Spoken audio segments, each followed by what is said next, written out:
دیز کی بل مسئلہ یاد کئی د بیماری مسئلہ جگہ چی بیمارون کمزور ہے اے پا بیمار باندی روجشتی او کنا نو اول بدا خبر دیسی بیانو دیسی وضاحت بیکو چی یو خدا یاد کئی چی هر بیماری دا عذر دا روجی دا پریخودو دا پارا ندی هر بیماری دا روجی دا پریخودو دا پارا عذر ندی دی بعضو خلکو دا مسئله دوم راسانه کړي د خصوصا آغا چی دا دین باک نداری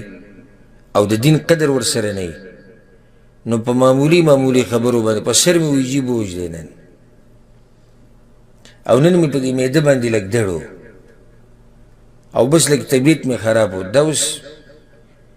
ویتا دا اللہ دین ٹوکا جوڑا کری پا سر لگ دڑ لاغے پا میده لگ بوج راغے سستی رالا پا عام بدن با دردون لگ رالو تا بسکر روجو ماتے نیو خدا خبر دا اول نیاده کئی چی هر بیماری عذر نه دا روجی ماتا ولو دا پارا دوی خبره آگا بیماری با عذری چی کم بیماری دی انسان تا نقصان ورکی کچرت دا روجه ماتا نکڑا دا خبره یاده کئی لکه اوس دیسی بیماری دا چی پاگئی که پا دا لازم دی چی دا بدن دا بچکولو دا پارا او چی دا بدن تا نقصان و نرسی چی دا روجه ماتا کی خوراکو کی سخاکو کی نو دا اس عذر دی او دام ڈاکٹران وی ڈاکٹران چی پوها ڈاکٹرانی اگو دا وی دی بیماری کی بات یو سو رزی روجی ننیسی ولی زکی چی دا تالا پلان نقصان درکے یا بغیر دا دی گولونا گزاره نکیگی لازم بتا دا گولی لازم بخوری چی دا دیونا خوری بدن تا تکلیف ملاوی علتا چی دا روجی دی نوری نو بیا گولی نیشو خوری دوائی نیشی استعمال ولی دا اس عذر دی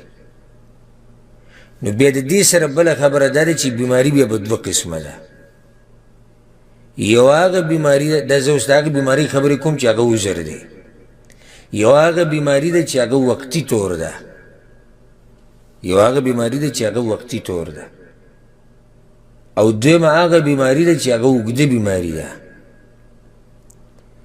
او کل ڈاکٹری اصولو کی دیسی موئی چی بای دا دی علاج نشتی بس دا دوائی نی استعمال ہوا وقتی طور چی کم بیماری دا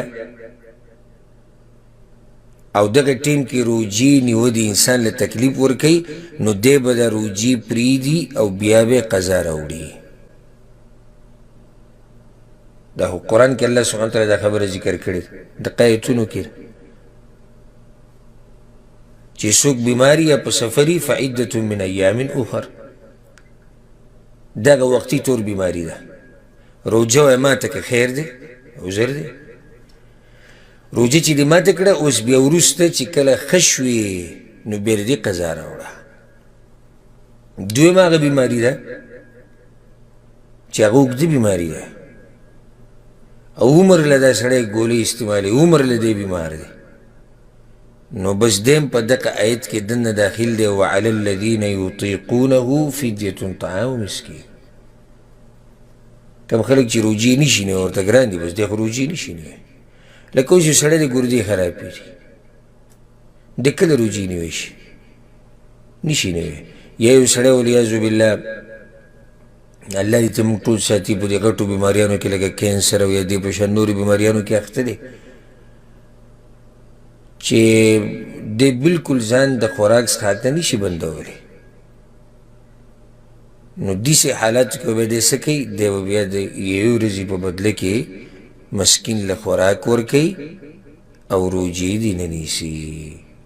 خو آغا وقتی طور فرق داشو آغا وقتی طور چی کم بیمار دی پاگا بانی کفاره نشتی پاگا بانی قضا دا او پا دا بندی سا دا پا دا بندی فدیه دا کفاره دا پوشوی بلی مسئله اوز دی سر بلی و مسئله ترلی شوی دا آغا دا دا چی یو زرانه پا خیٹ بندی حملی یا یو زنانه ماشوم لپی ورکی د دوی مسئله دیسی دا کچرت دوی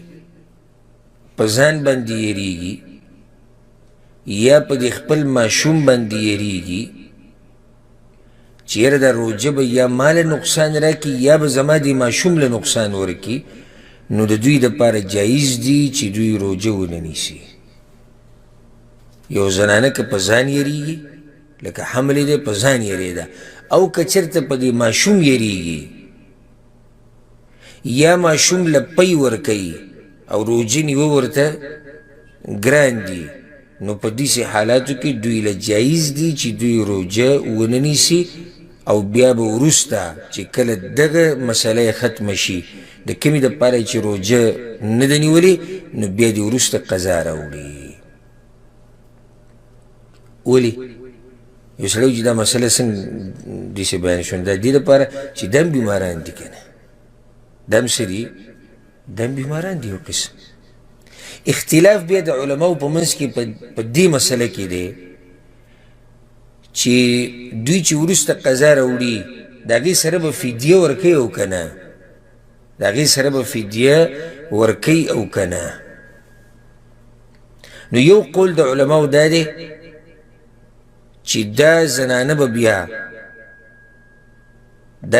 به بیا وروسته که چېرته د خپل بچي باندې یېرېده او د هغې د لاسه یې روژه ماته کړي یا یې روژه نه یې نیولي، نو وروسته به قضا هم راوړي او ورسره د یوې ورځې په بدله کې به یو مسکین له خوراک هم ورکوي. دویم قول دا دی، او دا د امام ابو حنیفه رحمه الله قول دی، او د امام مالک هم یو روایت دی چې په دوی باندې فدیه نشته، صرف په قضا ده. او په دې باندې یو روایت راوړي د انس بن مالک الکعبي چې ان الله تعالی وضع عن المسافر الصوم وشطر الصلاة. وی کوم سړی چې په سفر باندې نو الله د ده نه نیم مونځ معاف کړی او روژې ورته معاف کړې ده. وعن الحامل او المرضع الصوم، او کوم زنانه په خېټه چې بچی یا ماشوم له پی ورکوي دوی ته الله روژه معاف کړې ده. معاف کړې معنی دا دی چې یعنې که دغه ټیم کې نه نیسي هېڅ خبره نه ده، وروسته دې بیا قضا راوړي. نو وګورئ په دې روایت کې د فدیې تذکره نشته. کله چې سړی سوچ وکړي دلایلو کې، او دا خو اوږده مسله ده خو ما هسې مختصر ذکر کړه، نو راجح هم دقه ښکاري والله اعلم چې په دوی باندې صرف قضا ده، فدیه پکې نشته. ولې ځکه چې معذور و. ته چې هغه بیمار ته دا وې، کوم بیمار چې وقتي طور بیمار دی او ډاکټران ورته وایي ته یو څو ورځې روژه مه نیسه، ته هغه ته دا وایې زه خیر دی روژه مه نیسه، وروسته بیا قضا راوړه او فدیه خو بې نشته. نو دې ځای کې بیا څنګه دې زنانه ته ویلی کېږي چې ته به ورسره فدیه مه ورکوې؟ دا یو قسم بیماره ده که نه، دا یو قسمه بیماره ده والله اعلم.